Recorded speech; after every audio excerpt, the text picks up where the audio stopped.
Hi friends, welcome to IQ tries channel. அண்ணே, personal ஃபினான்ஸ்னா என்னண்ணே? டேய் தம்பி, பர்சனல் ஃபினான்ஸ்னா தனிப்பட்ட நிதின்னு தமிழ்ல சொல்லுவாங்கடா. இப்ப நீ பணத்தை சம்பாதிக்கிறதுல இருந்து சேமிச்சு வைக்கிறது முடிக்கும்டா. அதே மாதிரி எப்படி செலவழிக்கிற, எதிர்காலத்துக்கு அதை எப்படி யூஸ் பண்ண போறதுன்றத பத்தி சொல்றதாண்டா பர்சனல் ஃபினான்ஸ். அண்ணே, இந்த இதுக்கு எக்ஸாம்பிள் சொல்லுங்கண்ணே.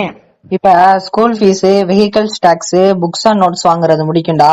அதே மாதிரி நீ டெய்லியும் சாப்பிடுற சாப்பாடு, இது எல்லாத்தையும் சேர்த்துதான்டா. அண்ணே, இந்ததான் எப்பவுமே சின்ன வயசுலயே பழக்கப்படுத்திக்கிறது.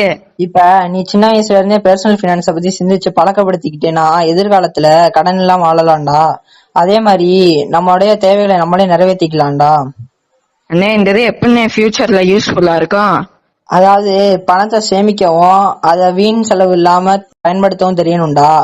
உனக்கு அவசியமான நேரத்துல பயனுள்ளதா இருக்கும். இதாண்டா பர்சனல் பினான்ஸ்னு சொல்றாங்க. இந்த மாதிரி கண்டென்ட் உங்களுக்கு பிடிச்சிருந்துச்சுன்னா மறக்காம ஐக்யூ ட்ரைஸை ஃபாலோ பண்ணிக்கோங்க.